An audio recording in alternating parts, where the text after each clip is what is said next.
Fish are animals that live in water.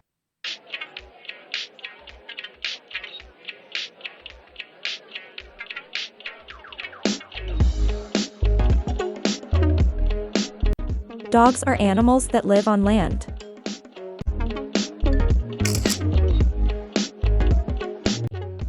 Is it possible that these two different animals, namely dogs and fish, can be friends? The friendship of dogs and fish and the facts.